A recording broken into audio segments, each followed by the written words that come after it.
You've been sold a dream. Passive income is easy money.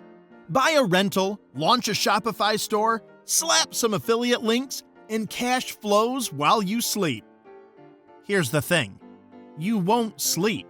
You'll be working, worrying, and spending to keep it alive. Everyone says, earn in your sleep. The truth? You'll earn after long days, late nights, and real risk. Stick around.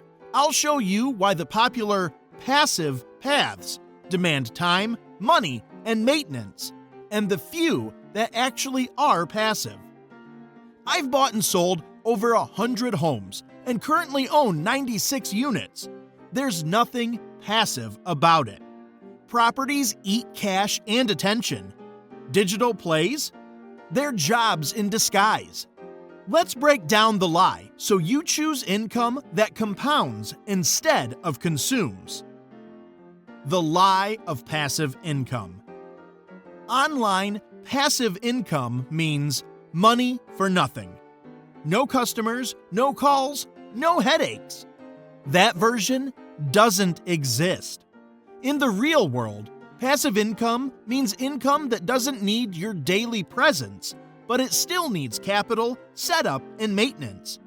Think of it like a garden. Plant, water, weed, wait, then it grows. Here's what most people miss.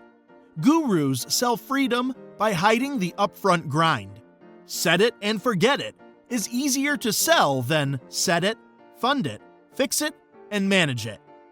That gap, promise versus reality, costs people years and savings. Start with real estate, the loudest myth. The pitch? Buy a rental, get a tenant, collect checks. Reality?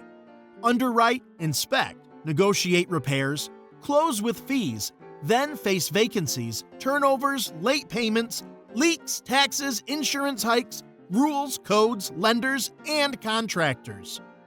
Even with a manager, you manage the manager. Decisions still land on you. Approve a $3,400 roof? Cash flow gone.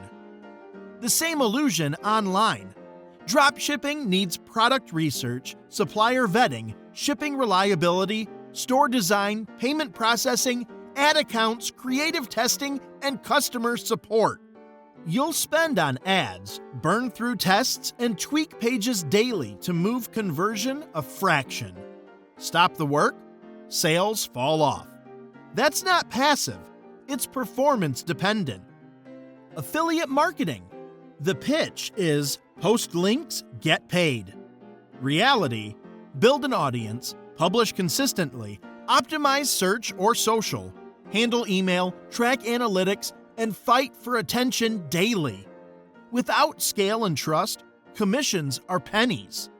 With scale, you've built a media business, deadlines, content calendars, and platform risk. A job in different clothes.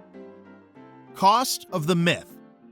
People buy thin rentals, then one repair erases a year's profit. They launch stores without a testing budget, then quit after 3 losing months. They flood social with links, then wonder why nothing sticks without credibility. Treat passive like systems income. Systems need design, capital, and upkeep. More moving parts. Tenants, ad, algorithms means more active. Fewer moving parts, broad index funds, auto contributions, get closer to passive. And the biggest offender? The one everyone swears by, real estate. I've bought and sold over 100 homes, and I own 96 units. If real estate were passive, I'd be sleeping great. Instead, it's roofs, boilers, turnover, taxes, and calls you don't expect at hours you don't want. It pays, but it's work. Here are the numbers that crack the collect a check story. Buy a modest rental. Purchase price, $250,000. Put 20% down, $50,000, plus closing costs. With a 30-year fixed loan, At a mid-single-digit rate, principal and interest land around $1,350 a month. Add taxes at $300 and insurance at $120, and you're at $1,770 before anything breaks. Rent at $2,100. On paper, you're clearing $330 a month. Catch: that $330 assumes full occupancy and no repairs. Budget vacancy at 5% of rent, about $105 monthly. Repairs and maintenance at roughly 1% of value per year, about $2,500 or $208 a month. Capital reserves for roofs and HVAC, say $150 a month. Now your $330 turns into negative $133 before a property manager. Use a manager. Expect around 10% of collected rent plus leasing fees. At 10%, that's $210 a month. Now you're down roughly $343 in months when expenses hit big, and barely breaking even in calm months.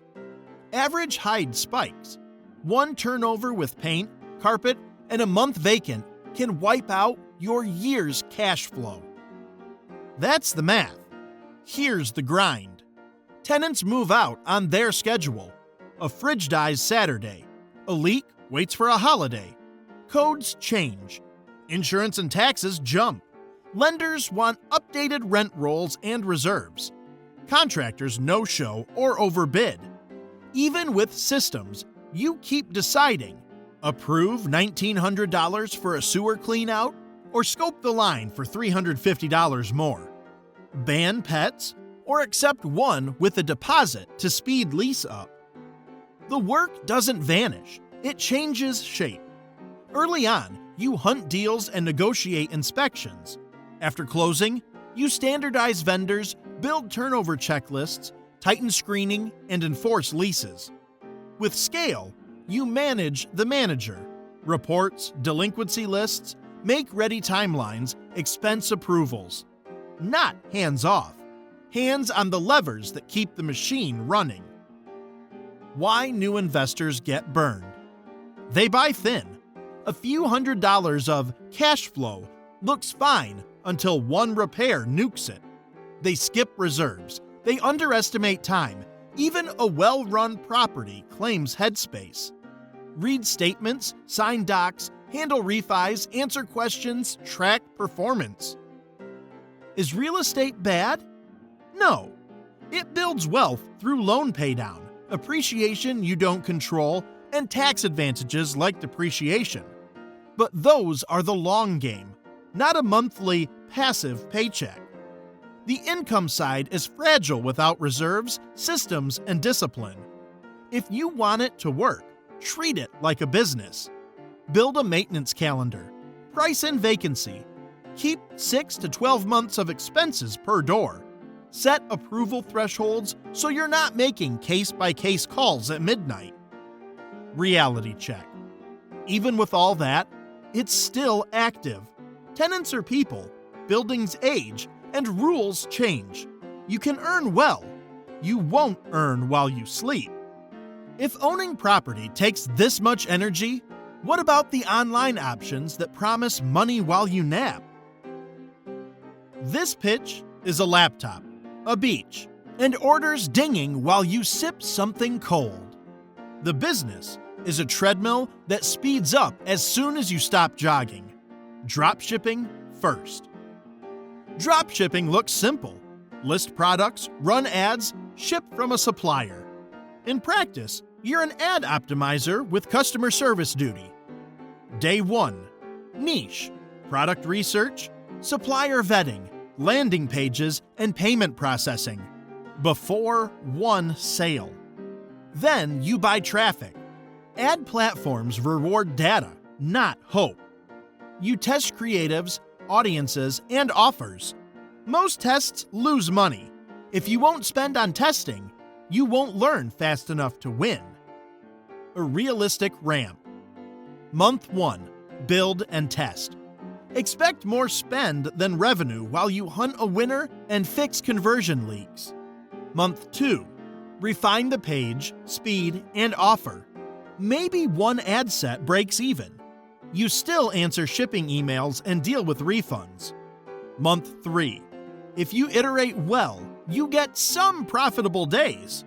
Then, CPMs jump, a competitor copies you, or your supplier delays shipments.